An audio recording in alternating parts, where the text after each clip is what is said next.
Welcome back lovelies to your very own channel tarot with Mini. हाँ जी, सवाल हैं आपके, आंसर्स हमेशा की ही तरह। आज भी हम जानेंगे आपकी डिवाइन, आपकी एंजल्स जो हमेशा इस यूनिवर्स में आपके लिए मौजूद हैं, आपकी हेल्प के लिए, आपकी प्रोटेक्शन के लिए। आपके लिए क्या इंपॉर्टेंट है, उनके साथ कनेक्शन बना के रखना, उनके कॉन्टैक्ट में रहना, क्योंकि वो आपकी हायर सेल्फ है। बहुत इंटरेस्टिंग टॉपिक लेकर आई हूँ। होम विल यू मैरी, किससे होगी आपकी शादी, उनकी क्या क्वालिटीज़ होंगी, कब तक हो सकती है आपकी शादी, और जो भी क्वालिटीज़ निकल के आएंगी, कैसे होंगे आपके फ्यूचर स्पाउस, वो सब मैं इस रीडिंग में कवर करने की कोशिश करूँगी। पिकअप एंड रीडिंग है, दो कलर्स हैं हमारे पास, एक है रेड, एक है ब्लू। सो जो भी कलर आप इन पे मेडिटेट कर लीजिए, अभी आपको अपने लिए अट्रैक्ट कर रहा है, अपने लिए पिक कर सकते हैं। जनरल रीडिंग है, जेंडरलेस रीडिंग है, टाइमलेस रीडिंग है। ये मैसेजेस आपके पास तभी पहुंचेंगे जब ये आपके लिए इंपॉर्टेंट होंगे जानने। अगर ये मैसेज आपके लिए है तो आपके पास राइट टाइम पे पहुंच ही जाएगा। पर्सनल रीडिंग चाहते हैं तो आप मुझे, डिस्क्रिप्शन में टर्म्स एंड कंडीशंस लिखी रहती हैं, आप मुझे रीच आउट कर सकते हैं। हो सकता है आपको ये रीडिंग रेजोनेट कर जाए, हो सकता है नहीं करे। जो रेजोनेट कर रही है वो आप एक्सेप्ट कर लीजिए, जो नहीं हो रही है उसे आप जाने दे सकते हैं। लेकिन आपको इसको किस तरह से देखना है, कोई भी इमेज माइंड में नहीं रखनी है। अगर अभी आप किसी के बारे में सोच रहे हैं तो मुझे कार्ड्स बता ही देंगे कि क्या आप उनको रिलेट करके ये जानने आए हैं कि क्या आपकी शादी इनसे होगी। तो लेट्स फिगर आउट। पहले शुरू करते हैं उनके लिए जिन्होंने अपने लिए ब्लू पेन पिक किया है। I will keep the blue colour over here and पहले मेरे पास मेजर अरकाना से कार्ड्स हैं। Just pick one randomly and few from the minor arcana, just to understand कब तक हो सकती है आपकी शादी, फ्यूचर स्पाउस की क्या क्वालिटीज़ होंगी, कब तक शादी होने की पॉसिबिलिटी है। ठीक है, इनको मैं यहाँ रख देती हूँ। ये मेरे पास कार्ड्स आ चुके हैं। Let's flip it out. The moon, two of cups. So देखिए, जो पर्सनालिटी जिनसे आपकी शादी होने वाली है, सबसे पहले तो वो एनिमल लवर्स होंगे। हो सकता है उनके पास पेट हो, तो अगर आप एनिमल लवर्स नहीं हैं तो थोड़े फ्लेक्सिबल हो चाहिए, क्योंकि ये इंसान तो बहुत ज़्यादा, और मुझे ऐसा लग रहा है डॉग लवर हैं ये, बहुत ज़्यादा डॉग्स को एडमायर करने वाले हैं, और इनके घर में हो सकता है एक से ज़्यादा पेट हों। सो आपको इसके लिए सबसे पहले तो तैयार रहना है। दूसरा, इनकी जो पर्सनालिटी है, ज़्यादा बात नहीं करते होंगे, शांत रहते होंगे। ठीक है, काफ़ी ऑब्जर्वेंट होंगे, काफ़ी एनालिटिकल होंगे, लेकिन जल्दी जल्दी कुछ चीज़ें, जैसे कुछ लोग बहुत एक्सप्रेसिव होते हैं, ये एक्सप्रेसिव मुझे नज़र नहीं आ रहे हैं आपके लिए। लेकिन टू ऑफ कप्स भी है, प्यार की कोई कमी मुझे भी नज़र नहीं आ रही है। अगर एक्सप्रेसिव नहीं है लेकिन बखूबी जताना और निभाना प्यार इन्हें आता होगा। सो इसके लिए तो आपको बिल्कुल निश्चित हो जाना है कि क्या होगा। अगर वो बात ही नहीं कर रहे हैं तो फिर मुझे कैसे पता लगेगा कि वो मेरे बारे में क्या सोच रहे हैं। तो टैरो आपको बता रहा है कि आपके जो फ्यूचर स्पाउस होंगे, बेशक वो आपको ना बताएं, लेकिन वो आपको बहुत बहुत रिस्पेक्ट करेंगे, बहुत प्यार करेंगे, और आपके लिए हमेशा स्टैंड लेने के लिए रेडी रहेंगे। सो आपको इस हिसाब से अपना नेचर उनके साथ मोल्ड करना रहेगा। और साथ ही साथ मून की पर्सनालिटी है तो शांत स्वभाव के होंगे, जैसे मैंने बताया, ज़्यादा गुस्सा नहीं आता होगा, काफ़ी सटल नेचर के हैं। और इनको एक चीज़ मुझे और नज़र आ रही है, ये अर्ली राइज़र नहीं होंगे। इनको रात में जगना ज़्यादा अच्छा लगता होगा, और सुबह आई थिंक ये थोड़ा, अगर आप देख लीजिए, अगर आपको सुबह जगना पसंद है और रात में ज़्यादा आपको लगता है कि रात सोने के लिए है तो दिन तो जगने के लिए है। लेकिन ये इनकी पर्सनालिटी मुझे ऐसा लग रही है कि हो सकता है ये नाइट शिफ्ट भी करते हों। ठीक है, अगर ये कोई काम कर रहे हैं, कोई बिज़नेस कर रहे हैं, कोई सर्विस इंडस्ट्री में हैं, तो काफ़ी लंबे टाइम से इन्होंने नाइट शिफ्ट की है, तो इस वजह से इनको रात में जगने की आदत मुझे नज़र आ रही है। लवलीज़, ठीक है। चीज़ों को छुपा के रखने वाले होंगे, तो मैं आपको क्लियर कर देती हूँ। ये ज़्यादा आप अगर सोच रहे हैं कि सारी चीज़ें आपके सामने खुल के आ जाएँगी, नहीं, काफ़ी सीक्रेटिव पर्सनैलिटी होंगे ये। छुपा के रखते होंगे चीज़ों को, और नहीं चाहेंगे कि हर एक से वो डिस्कस करें। तो इनकी पर्सनैलिटी में मुझे ये बात भी नज़र आ रही है। जहाँ तक रही बात इनके प्रोफ़ेशन की, ये किसी मुझे सर्विस इंडस्ट्री में नज़र आ रहे हैं। बिज़नेस की पॉसिबिलिटी सिर्फ 20% नज़र आ रही है मुझे कि बिज़नेस करते होंगे। जॉब में ही होंगे ये, और कौन सी जॉब करते होंगे? शेयर मार्केट हो सकती है, ट्रेडिंग का कोई काम हो सकता है। अगर ये बिज़नेस में है तब भी मुझे ऐसा लग रहा है कि कहीं ना कहीं ब्रोकर हो सकते हैं।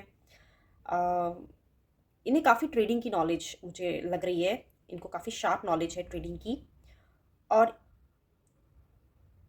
जैसे मैंने बताया, सर्विस इंडस्ट्री में होंगे, तो अगर ये सर्विस इंडस्ट्री में नहीं भी हैं, तो अगर ये एक प्रोफेशन में है तो मुझे साइकोलॉजिस्ट नज़र आ रहे हैं। लवलीज, ठीक है।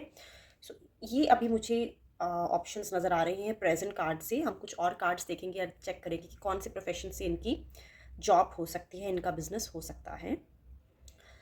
एक बात और मुझे यहाँ पे मैसेज मिल रहा है लवलीज़ की, ये जो है इंसान, ये अ, इनको कंफ्यूज्ड लोग पसंद नहीं है अपनी ज़िंदगी में, ठीक है? इनको क्लैरिटी चाहिए, क्योंकि ये खुद बहुत एनालिटिकल हैं, खुद बहुत ऑब्जर्वेंट है, क्योंकि शांत रहते हैं तो काफ़ी चीज़ों को समझने की इनमें बहुत अच्छी कैपेसिटी है। अगर आपका अगर आप डिसीजन लेट लेते हैं किसी भी चीज़ में और आप कंफ्यूज रहते हैं, तो ये आपको अपने में एक करेक्शन करनी पड़ेगी इनके साथ अच्छी ट्यूनिंग बनाने के लिए, क्योंकि ये किसी भी तरह के ऐसे इंसान को अप्रिशिएट नहीं करेंगे जो बहुत टाइम लेते हों चीज़ों को एक्सेप्ट करने में, बहुत टाइम लेते हों डिसीजंस लेने में, और कंफ्यूज रहते हों। तो ये एक मुझे मैसेज मिल रहा है, तो मुझे लगा मुझे आपको बताना चाहिए, क्योंकि कल को अगर आप इन्हें एक्सेप्ट करते हैं तो ये चीज़ें आपको ध्यान में रखनी भी चाहिए। चेक कर लेते हैं किसी और प्रोफेशन से तो नहीं आते हैं, जो प्रोफेशन मैंने आपको बताए इसके अलावा कुछ और है तो ज़रूर हम चेक करेंगे टैरो की हेल्प से। Let's see lovelies. Okay, so opportunities, क्योंकि यहाँ पे डेथ का कार्ड है तो ऐसा लगता है काफ़ी अपॉर्चुनिस्ट इंसान है ये, यानी ये काफ़ी कहते हैं ना कि हम किसी कंफर्ट जोन में नहीं रहना चाहते। ये ऐसे नहीं है कि अगर इनके पास कोई जॉब है, कोई बिजनेस है तो उसी में ही खुश रहेंगे, संतुष्ट रहेंगे, उससे आगे जाके सोचने की कोशिश नहीं करेंगे, नहीं। ये नई नई चीज़ों को एक्सपेरिमेंट करना पसंद करेंगे, नई नई अपॉर्चुनिटीज़ को एक्सप्लोर करना पसंद करेंगे। हो सकता है जब आप इनसे मिलें तो ये कुछ और प्रोफेशन में हो, और कुछ साल बाद आपको लगे कि ये अपना बिल्कुल प्रोफेशन, अपनी लाइन, अपने स्किल्स, अपनी इंडस्ट्री ही चेंज कर चुके हैं। तो ये एक जगह पे टिकने वालों में से नहीं है, इनकी पर्सनैलिटी मुझे ये नज़र आ रही है। सो कंफर्ट जोन में तो बिल्कुल रहना पसंद नहीं करेंगे ये, ठीक है? होगी कब आपकी शादी, अब हम ये चेक कर लेते हैं। आपको आई थिंक काफ़ी क्लैरिटी हो गई है कि कैसे इंसान से आपकी शादी होने वाली है, और लेट्स सी कब होगी। 10 ऑफ वैंस आया लेकिन रिवर्स में आया लवलीज, और 2 ऑफ कप्स का कॉम्बिनेशन मुझे ये बता रहा है। देखिए, इस चीज़ को लेके तो आप बिल्कुल निश्चिंत हो जाइए, काफ़ी पैशनेट हैं अपने अपने पर्सन को लेके, अपने रिलेशनशिप्स को लेके। ट्रस्ट की आपको कोई कमी नहीं आएगी, बखूबी आपको ये पसंद करेंगे, प्यार करेंगे, इक्वल रिस्पेक्ट होगी आपके रिश्ते में, आपकी मेंटालिटी भी बहुत मैच करेगी। आप एक दूसरे की मेंटल कोई भी मेंटल आप बोल सकते हैं विचारधारा, ठीक है, थॉट प्रोसेस, उससे आप समझ पाएंगे, इक्वली समझ पाएंगे। और रही बात शादी कब होगी, क्योंकि 10 ऑफ वैंस रिवर्स में आ गया है और 2 ऑफ कप्स मेरे पास राइट डायरेक्शन में है। सो लवली, देखिए, अभी आपको थोड़े टाइम के लिए जो डिवाइन आपको आपको एडवाइस कर रही है कि आप कुछ चीज़ें कंट्रोल करने की कोशिश कर रही हैं और वो आपके कंट्रोल में नहीं हैं। आप अभी फ़िलहाल के लिए बिल्कुल इस टॉपिक से अपना ध्यान हटा लीजिए। आपको ज़रूरत है अपना फ़ोकस किसी और चीज़ में लगाने की। अपने, हो सकता है पेरेंट्स में आप फ़ोकस नहीं हैं, अपनी फैमिली में फ़ोकस नहीं है, अपने गोल्स में, खुद के गोल्स में आप फ़ोकस नहीं हैं। आपका ध्यान शादी ने खींच रखा है तो मुझे आपको बताना पड़ेगा कि आपकी शादी तभी हो पाएगी जब आप इस शादी के आइडिया से डिटैच हो जाएंगे। जैसे ही आपका डिटैचमेंट इस थॉट से हो गया कि अब आपको इन चीज़ के बारे में सोचना ही नहीं है, इस चीज़ के बारे में विचार करना ही नहीं है, आउट ऑफ आपको इसको कंट्रोल ही नहीं करना है, तो अचानक से आपको आपका जो भी आप रिश्ता देख रहे हैं, जिस तरह के पार्टनर को आप अट्रैक्ट कर रहे हैं, जैसे मैंने कुछ क्वालिटीज़ बताई, आप अट्रैक्ट कर पाएंगे। सो मैं टाइम प्रोटेक्शन नहीं करूँगी, क्योंकि जो मुझे नज़र आया मुझे वही बताना पड़ेगा। होता है ना कई बार हम किसी चीज़ के पीछे बहुत ज़्यादा क्रेज़ी हो जाते हैं और वो फिर हमें नहीं मिलती है। जैसे ही हम उससे अपना ध्यान कहीं और लगा लेते हैं नेचुरली, आर्टिफिशियली नहीं, नेचुरली, तो वो अपने आप हमें डिवाइन ला के दे देती है। तो आपकी स्टोरी कुछ इस तरह से होने वाली लवलीज। चलिए अब शुरू करते हैं उनके लिए जिन्होंने अपने लिए रेड पिक किया। आई will be back, let me just wipe out the energies lovelies. So lovelies, I'm back with the red color choice viewers. So now let me shuffle the cards from the major arcana first to understand who will you marry.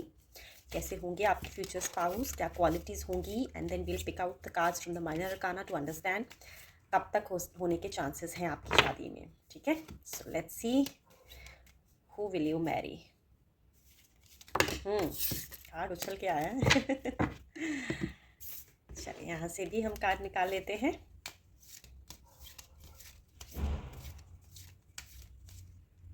This card looks like coming out, so I should pick that up. ठीक है, let's figure it out. The Tower reverse, King of Wands. अब please आपकी life में एक turning point आएगा। सबसे पहले तो मैं आपको ये क्लियर कर दूं, और ये टर्निंग पॉइंट के लिए आप तैयार नहीं होंगे।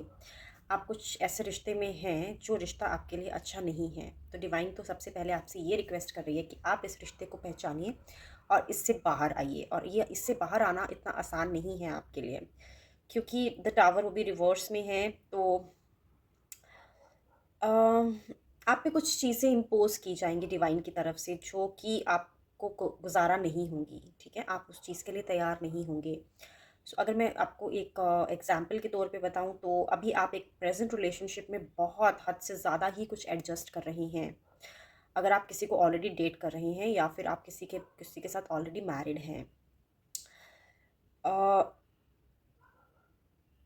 इसमें आपने हद से ज़्यादा ही गिविंग नेचर बना रखा है, यानी जितनी ज़रूरत है उससे ज़्यादा ही आप इस इंसान के लिए किए जा रहे हैं, और इस इंसान को इस चीज़ की बिल्कुल भी कदर नहीं है।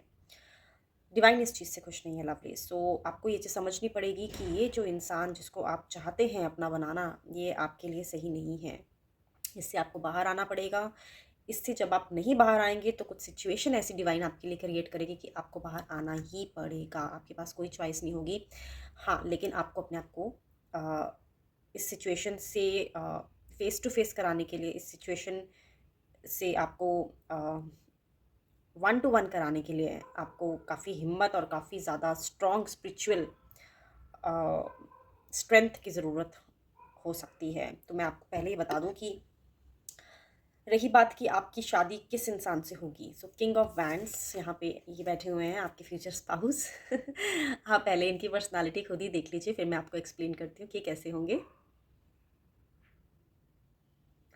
देखिए, ये जो इंसान आपके फ्यूचर स्पाउस होंगे, ये इंसान हर तरफ अपना ख़्याल रख सकते होंगे, यानी मल्टीटास्कर होंगे। यानी अगर आपको लगता है कि ये एक टाइम पे एक ही काम कर सकते हैं, जी नहीं, ये बहुत जगह दिमाग लगा सकते हैं। ये बहुत ज़्यादा इंटेलिजेंट इंसान होंगे, ठीक है? बहुत कुछ एक्युमुलेट किया होगा इन्होंने अपनी मेहनत से, और एक पोज़ीशन इन्होंने हासिल की होगी, लेकिन अपनी पोज़ीशन को लेके ये बहुत सिक्योर फ़ील करना चाहेंगे। और ये अपनी अपनी मतलब अपनी पोज़ीशन को लेके ये बहुत ज़्यादा पॉसेसिव मुझे नज़र आ रहे हैं। यानी जो इन्होंने ज़िंदगी में अपने दम पे, अपनी मेहनत से जोड़ा है, उसके लिए ये कॉम्प्रोमाइज़ नहीं करेंगे किसी से। तो ये आपको ध्यान रखना है, ठीक है? इसके साथ-साथ जो पर्सनैलिटी इनकी नज़र आ रही है मुझे, ये है कि थोड़े डार्क होंगे, इतने ज़्यादा फेयर कम्प्लेक्शन के मुझे नज़र नहीं आ रहे हैं, लेकिन फ्रेंडली नेचर के होंगे। ऐसा भी नहीं है कि किसी से बहुत ईज़िली जेल अप हो जाएँगे, यानी किसी को भी दोस्त बना लेंगे, लेकिन ऑनेस्ट होंगे अपनी दोस्ती में। जिसके साथ दोस्ती करेंगे, उसके साथ काफ़ी ऑनेस्टी से दोस्ती निभाएँगे। और इनको गलत चीज़ें टॉलरेट नहीं करनी है ज़िंदगी में। तो जैसे मैंने बताया, अपनी पोज़ीशन को लेके बहुत पॉसेसिव होंगे, यानी देखिए, इनके सामने कभी गलती से भी कोई मज़ाक कर दे कि देखिए, आप तो सक्सेसफुल हैं, आपके पास तो सब कुछ है, आपको किस चीज़ की कमी है, तो ये चीज़ इनको हर्ट कर सकती है, क्योंकि जो चीज़ इनके पास है वो इन्होंने आसानी से नहीं जीती है, आसानी से नहीं हासिल की है, उसके लिए कड़ी मेहनत लगी है। तो ये इस चीज़ को लेके बहुत पॉसेसिव हैं। मज़ाक में भी आप कभी इस चीज़ इनके सामने नहीं कर सकते हैं।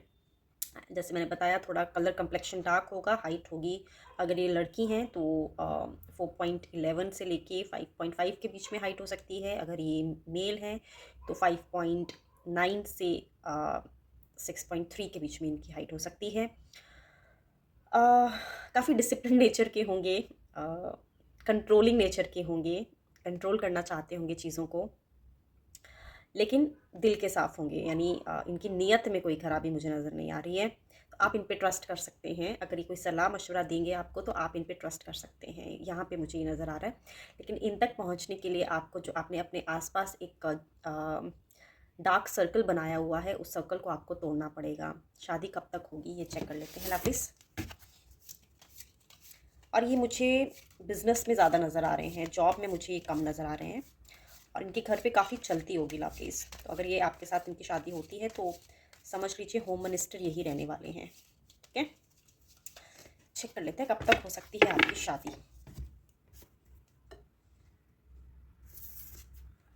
Night of cups. King of wands, night of cups and the tower. अभी टाइम है लवलीज़ आपकी शादी को, क्योंकि आपको अभी अपने आप को कुछ पास्ट इश्यूज से, कुछ ब्रोकन रिलेशनशिप से खुद को हील करने के लिए टाइम चाहिए। लेकिन आपका बहुत अच्छा समय आने वाला है। वो कब तक आएगा वो चेक कर लेते हैं। ये कार्ड आ गया है, नाइट ऑफ पेंटिकल्स। आपको पर्सनल रीडिंग कराने की सलाह, ये लवली। सो यहाँ पे मैं टाइम प्रेडिक्शन कार्ड्स नहीं दे रहे हैं मुझे। कुछ इश्यूज़ हैं जो मैं पब्लिकली, क्योंकि जनरल रीडिंग है, किसी के साथ रेजोनेट हो जाएगी, किसी के साथ नहीं होगी, बट कुछ चीज़ें होती हैं जो हम कैमरा पे नहीं बता सकते हैं, तो उस हिसाब से, उस लिहाज से मैं आपसे एडवाइस करूँगी कि आप जिसको भी मानते हैं उनसे आप पर्सनल रीडिंग करवा सकते हैं। शादी को टाइम है अभी, अपने आपके जो भी पास्ट इश्यूज़ हैं उससे आपको निकलने में अभी समय लगेगा। ठीक है lovelies? So yes, thank you so much for joining me today. I will be back once again tomorrow. Till the time please be safe and take care of yourself.